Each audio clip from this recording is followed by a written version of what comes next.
നമസ്കാരം സുഹൃത്തുക്കളെ, സ്പോർട്സ് പിച്ചിലേക്ക് ഏവർക്കും സ്വാഗതം. ഇന്ത്യൻ ക്രിക്കറ്റിലെ രണ്ട് ഇതിഹാസങ്ങൾ. ഒരാൾ ഇന്ത്യൻ ക്രിക്കറ്റിന് ആത്മവിശ്വാസം പഠിപ്പിച്ച മഹാരാജ സൗരവ് ഗാംഗുലി. മറ്റൊരാൾ വിട്ടുകൊടുക്കാത്ത പോരാട്ടവീര്യത്തിന്റെ പര്യായമായ നമ്മുടെ സ്വന്തം ഹെഡ് കോച്ച് ഗൗതം ഗംഭീർ.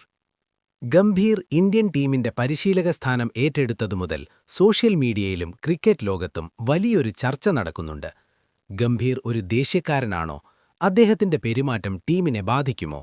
ഇതാ ഈ ചോദ്യങ്ങൾക്കെല്ലാം മറുപടിയുമായി എത്തിയിരിക്കുകയാണ് മുൻ നായകൻ സൗരവ് ഗാംഗുലി. ഗംഭീറിനെക്കുറിച്ച് ലോകം കരുതുന്നതല്ല സത്യമെന്നും അദ്ദേഹത്തിന്റെ മറ്റൊരു മുഖം തനിക്കറിയാമെന്നുമാണ് ദാദ പറയുന്നത്. എന്താണ് ഗാംഗുലി വെളിപ്പെടുത്തിയത്? ഗംഭീറിന്റെ യഥാർത്ഥ സ്വഭാവമെന്താണ്? നമുക്ക് വിശദമായി പരിശോധിക്കാം. സൗരവ് ഗാംഗുലി തന്റെ വാക്കുകൾ തുടങ്ങുന്നത് ഗംഭീറിന്റെ നേട്ടങ്ങൾ എണ്ണിപ്പറഞ്ഞുകൊണ്ടാണ്.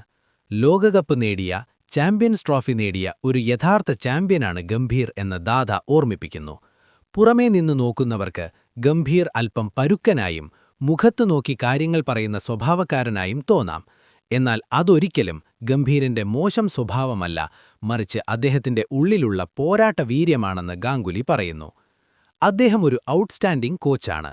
തോൽക്കാൻ താൽപ്പര്യമില്ലാത്ത, എപ്പോഴും ജയിക്കാൻ മാത്രം ആഗ്രഹിക്കുന്ന ഒരു വ്യക്തിത്വമാണ് ഗംഭീറിന്റേത്, ഗാംഗുലി വ്യക്തമാക്കുന്നു.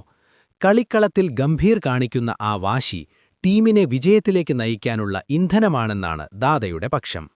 നമ്മളിൽ പലരും ഗംഭീറിനെ കാണുന്നത് ഗൗരവക്കാരനായ ഒരു പരിശീലകനായിട്ടാണ്. എന്നാൽ ഗാംഗുലി പറയുന്നത് കേൾക്കൂ. ഗംഭീർ ഹൃദയശുദ്ധിയുള്ള ഒരു നല്ല മനുഷ്യനാണ്. അദ്ദേഹം പരുക്കനായി പെരുമാറേണ്ട ആവശ്യമില്ല, കാരണം ഉള്ളിൽ അദ്ദേഹം അത്രയും സ്നേഹമുള്ള വ്യക്തിയാണ്. ഇന്ത്യൻ ടീമിൽ ഒരുമിച്ച് കളിച്ച കാലത്തെ അനുഭവങ്ങൾ വെച്ചാണ് ഗാംഗുലി ഇത് പറയുന്നത്. ഗംഭീറിനെ വളരെ അടുത്തറിയാവുന്ന ചുരുക്കം ചിലരിലൊരാളാണ് ദാദ. ഗംഭീർ എപ്പോഴും തന്റെ ടീമിനു വേണ്ടി ശരിയായ കാര്യങ്ങൾ മാത്രമേ സംസാരിക്കാറുള്ളൂ. വ്യക്തിപൂജയ്ക്കായിട്ട് ടീമിന് പ്രാധാന്യം നൽകുന്ന ഗംഭീറിന്റെ ശൈലി ഇന്ത്യൻ ക്രിക്കറ്റിനെ പുതിയ ഉയരങ്ങളിലെത്തിക്കുമെന്ന് ഗാംഗുലി ഉറച്ചു വിശ്വസിക്കുന്നു. എല്ലാം ശുഭകരമായി നടക്കുമ്പോൾ ഗംഭീർ മികച്ച പരിശീലകനായിരിക്കും. എന്നാൽ ഗാംഗുലി ഒരു കാര്യം കൂടി മുന്നറിയിപ്പായി നൽകുന്നുണ്ട്. ഗംഭീറിന്റെ യഥാർത്ഥ പരീക്ഷണം വരാനിരിക്കുന്നതേയുള്ളൂ. കാര്യങ്ങൾ വിചാരിച്ചതുപോലെ നടക്കാതെ വരുമ്പോൾ, ടീം പരാജയങ്ങൾ നേരിടുമ്പോൾ ഗംഭീർ എങ്ങനെ പ്രതികരിക്കുമെന്നതാണ് ലോകം ഉറ്റുനോക്കുന്നത്. ആ സമ്മർദ്ദഘട്ടങ്ങളെ അതിജീവിക്കാൻ ഗംഭീർ പഠിക്കണമെന്നും ദാദ ഓർമ്മിപ്പിക്കുന്നു. ഒരു പരിശീലകൻ എന്ന നിലയിൽ പരാജയങ്ങൾ കൈകാര്യം ചെയ്യുന്നതിലാണ് ഒരാളുടെ മികവ് അളക്കപ്പെടുന്നത്. ആ വെല്ലുവിളിയും ഗംഭീർ വിജയകരമായി മറികടക്കുമെന്ന് എനിക്ക് 100% ഉറപ്പുണ്ട് എന്ന് പറഞ്ഞുകൊണ്ടാണ് ഗാംഗുലി തന്റെ വാക്കുകൾ അവസാനിപ്പിച്ചത്.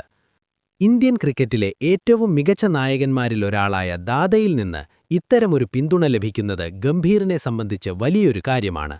ടീമിലെ വ്യക്തിപരമായ നേട്ടങ്ങളെക്കാൾ ടീമിന്റെ മൊത്തത്തിലുള്ള വിജയത്തിന് പ്രാധാന്യം നൽകുന്ന ഒരു സംസ്കാരം ഗംഭീറിന് വളർത്തിയെടുക്കാൻ സാധിക്കുന്നുണ്ട്.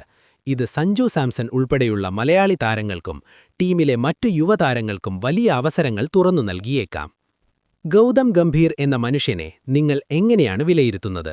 ഗാംഗുലി പറഞ്ഞതുപോലെ അദ്ദേഹം പുറമേ പരുക്കനാണെങ്കിലും ഉള്ളിൽ സ്വർണമാണോ? അതോ അദ്ദേഹത്തിന്റെ അമിത ഗൗരവം ടീമിനെ ബാധിക്കുമോ? നിങ്ങളുടെ അഭിപ്രായങ്ങൾ താഴെ കമന്റ് ബോക്സിൽ രേഖപ്പെടുത്തുക. ഗംഭീറിന്റെ പരിശീലനത്തിന് കീഴിൽ ടീം ഇന്ത്യ കൂടുതൽ കിരീടങ്ങൾ നേടുമെന്ന് നിങ്ങൾ കരുതുന്നുണ്ടോ? ക്രിക്കറ്റ് ലോകത്തെ ഏറ്റവും പുതിയ വാർത്തകൾക്കും ഇതുപോലെയുള്ള വിശകലനങ്ങൾക്കുമായി നമ്മുടെ ചാനൽ സ്പോർട്സ് പിച്ച് ഇപ്പോൾ തന്നെ സബ്സ്ക്രൈബ് ചെയ്യുക. ബെൽ ഐക്കൺ അമർത്താൻ മറക്കരുത്. അടുത്ത വീഡിയോയുമായി വീണ്ടും കാണാം. നന്ദി.